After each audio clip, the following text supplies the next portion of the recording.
Quinto exemplo.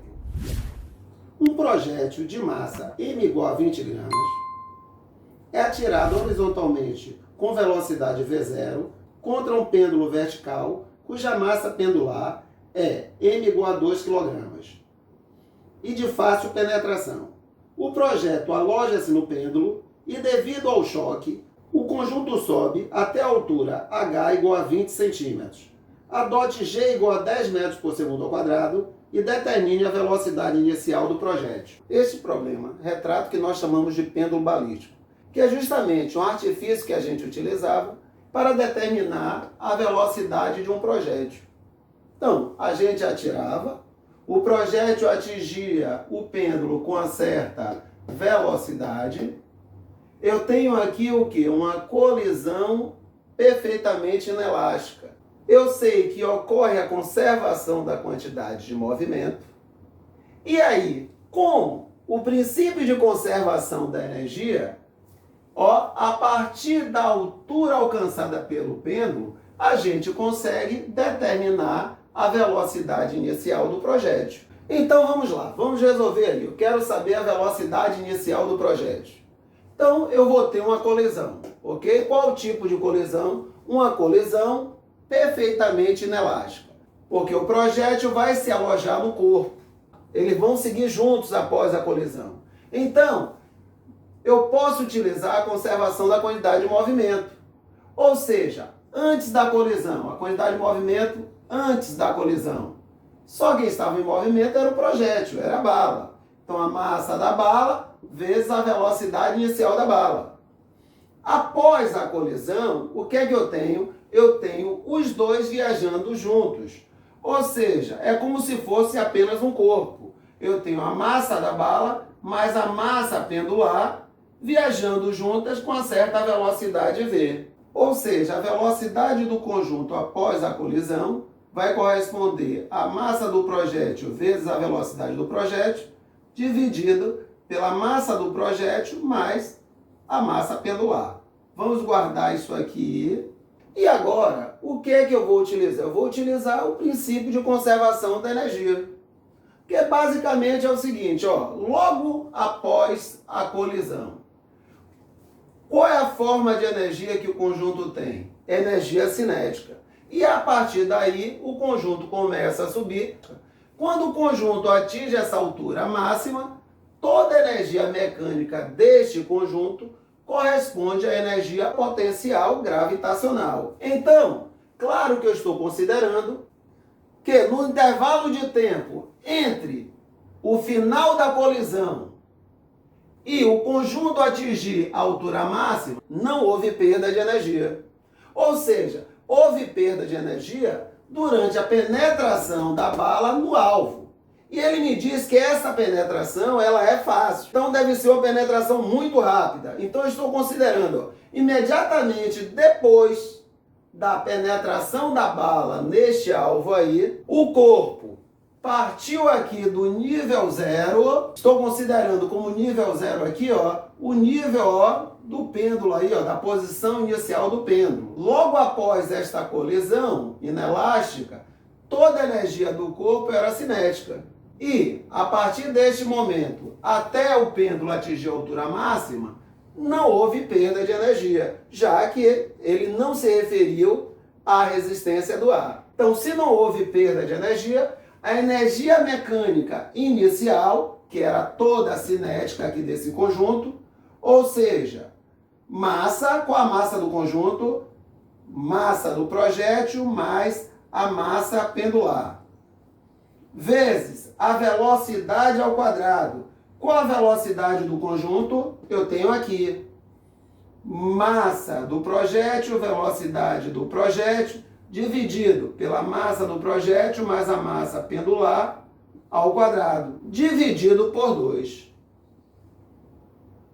E a energia mecânica final, ou seja, quando o conjunto atinge ali a altura máxima, vai ser toda potencial gravitacional. Ou seja, vai ser a massa do conjunto, massa do projétil mais massa pendular, vezes a aceleração da gravidade, vezes a altura. Então, desenrolando aqui, eu vou ficar com mzinho ao quadrado vezes V0 ao quadrado sobre mzinho mais mzão ao quadrado.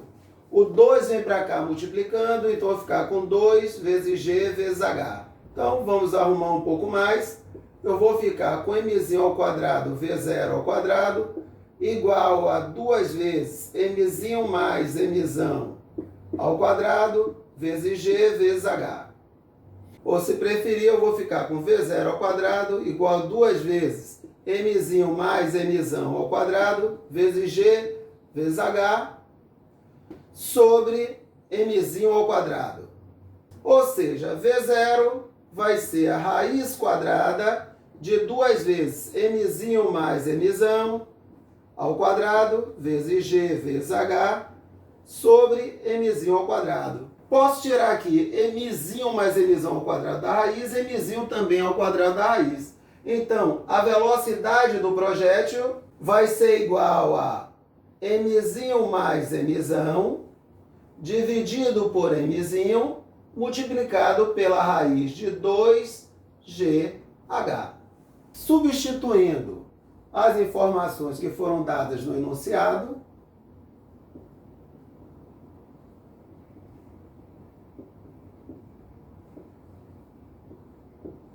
lembrando que a altura foi dada em centímetros, a gente tem que transformar para metro.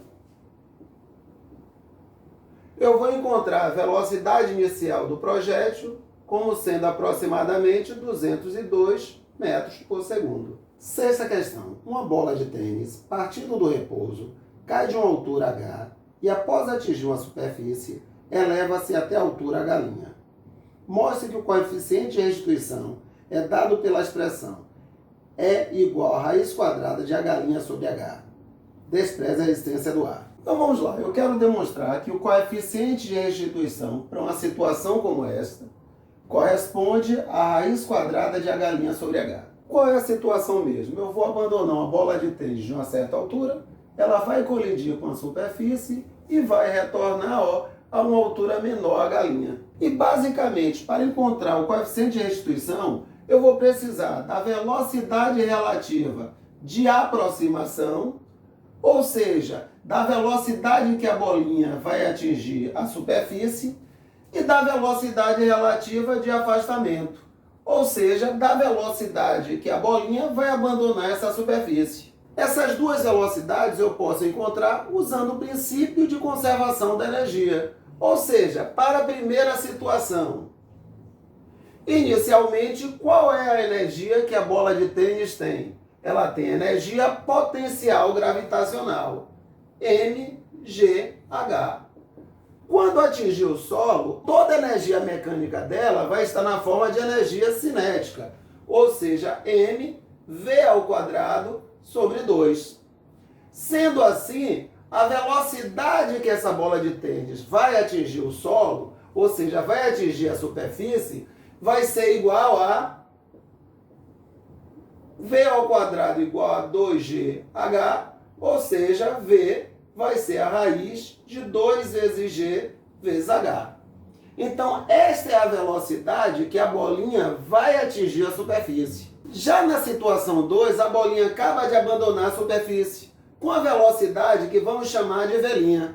E uma velocidade tal que vai permitir a essa bola alcançar uma altura h'.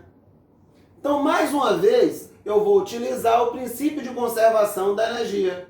Quando ela está abandonando a superfície, ela tem energia potencial gravitacional? Não. Ela tem energia cinética. E qual o valor dessa energia cinética? mv' ao quadrado sobre 2. Quando essa bola de tênis alcançar a altura máxima, que é a h', ela vai ter energia cinética? Não, pois ela vai parar na altura máxima. Ela vai ter energia potencial gravitacional, que a gente calcula como mgh'. Então, desenvolvendo aqui, a massa vai embora, v' ao quadrado vezes 1, v' ao quadrado vai ficar igual a 2gh'. Então, v' vai ser igual a raiz quadrada de 2 vezes g, h'. Então, agora vamos retornar à definição de coeficiente de restituição. corresponde à velocidade relativa de afastamento. Com qual velocidade a bolinha se afasta da superfície após a colisão? V', que é igual a raiz de 2G, H', dividido pela velocidade relativa de aproximação. Qual a velocidade relativa de aproximação? Com qual velocidade a bola atinge a superfície? Raiz de 2G, H. Ou seja, o coeficiente de restituição vai ser igual a 2G, H' dividido por 2G, H. Simplificando, realmente o coeficiente de restituição vai corresponder à raiz quadrada de H' sobre H. Sétimo exemplo. A figura representa o gráfico velocidade versus tempo de uma colisão unidimensional entre dois carrinhos A e B. Letra A. Qual o módulo da razão entre a força média que o carrinho A exerce sobre o carrinho B e a força média que o carrinho B exerce sobre o carrinho A? Justifique sua resposta. B. Calcule a razão entre as massas MA e MB dos carrinhos. E Marivaldo, agora complicou. Como é que eu vou achar a força média que o carrinho A aplicou sobre o carrinho B e que o carrinho B aplicou sobre o carrinho A? Galera, tranquilo, eu não preciso encontrar essas forças, porque a gente conhece a terceira lei de Newton.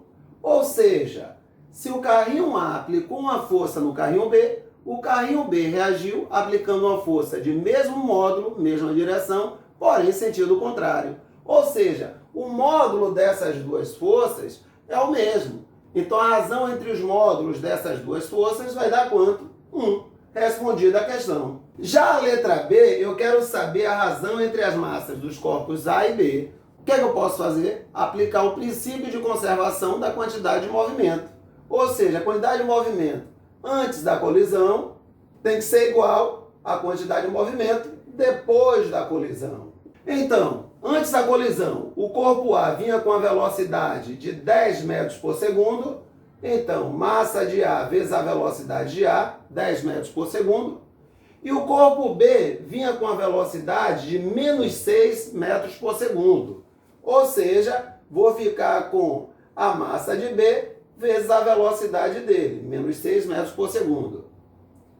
Então, depois da colisão, o corpo A, a massa dele, MA. A velocidade dele passou a ser quanto? Menos 3 metros por segundo. E a quantidade de movimento do corpo B, a massa dele, MB. E a velocidade do corpo B após a colisão passou a ser de 9 metros por segundo. Arrumando 10 vezes a massa de A, menos 6 vezes a massa de B, é igual a menos 3 vezes a massa de A, mais 9 vezes a massa de B. Então, 10 vezes a massa de A, mais 3 vezes a massa de A, é igual a 9 vezes a massa de B, mais 6 vezes a massa de B. Ou seja, 13 vezes a massa de A corresponde a 15 vezes a massa de B. Vamos só escrever essa expressão de outra forma. MB está multiplicando, vou passar para lá dividindo. Então, MA está para MB, assim como 15, 13 que está multiplicando aqui, vou mudar de membro dividindo. Está para 13. Ou seja, MA está para MB, assim como 15 está para 13. Oitavo exemplo. Seja o corpo A de massa MA que se move horizontalmente numa mesa lisa e se choca com o corpo B de massa MB, inicialmente em repouso, a velocidade V0 de A é igual a 4 metros por segundo, na direção θ indicada na figura, tal que cosseno de θ é igual a 0,80. Após o choque, A sai na direção x com velocidade VA e B sai na direção y. Determine VA. E pessoal, agora a coisa muda um pouco de figura. Porque estávamos trabalhando sempre com colisões unidimensionais. Ou seja, sempre os corpos estavam antes e após a colisão sobre a mesma reta. E a colisão era sempre frontal. Agora é uma colisão oblíqua e bidimensional. Ou seja, não vai ocorrer sobre uma linha, vai ocorrer num plano. complicou a situação. Então, na realidade, não tem complicação nenhuma, porque não importa se é uma colisão uni, bi ou tridimensional. A quantidade de movimento sempre vai se conservar. Vamos ver aqui como é a quantidade de movimento após a colisão. Ó, eu tenho duas partículas que compõem o meu sistema. Então, uma tem uma quantidade de movimento aqui na horizontal e da esquerda para a direita, que eu vou chamar de QA. A outra partícula, que é a B, tem uma quantidade de movimento na vertical e para cima, que eu vou chamar de QB. Ou seja, se eu somar a quantidade de movimento de A com a quantidade de movimento de B, eu vou achar a quantidade de movimento do meu sistema de partículas. E eu sei que essa quantidade de movimento não mudou após a colisão. Ou seja, quando eu somar a quantidade de movimento de A com a quantidade de movimento de B, eu vou achar a quantidade de movimento antes da colisão. Ou seja, antes da colisão, só quem estava em movimento era o corpo A. Então, a quantidade de movimento desse sistema correspondia à quantidade de movimento inicial do corpo A. E ele me dá esse ângulo aqui, ó. Se eu prolongo, eu tenho dois ângulos aqui, ó, opostos pelo vértice, ou seja, são iguais. Então, esse ângulo aqui é θ. Como eu tenho um triângulo retângulo, eu sei que o cosseno de θ é igual ao cateto adjacente, QA, que é a quantidade de movimento do corpo A após a colisão, dividido pela hipotenusa, que corresponde à quantidade de movimento do corpo A antes da colisão. Então, eu sei o cosseno de θ, quantidade de movimento de A após a colisão é a massa do corpo A vezes a velocidade do corpo A após a colisão, que é o que eu quero. Quantidade de movimento do corpo A antes da colisão corresponde à massa do corpo A vezes a velocidade do corpo A antes da colisão, que eu sei que corresponde a 4 metros por segundo. Então, a massa vai embora, então eu vou ficar com VA dividido por 4 é igual a 0,8. Desenvolvendo, a velocidade do corpo A após a colisão vai ser de 3,2 metros por segundo.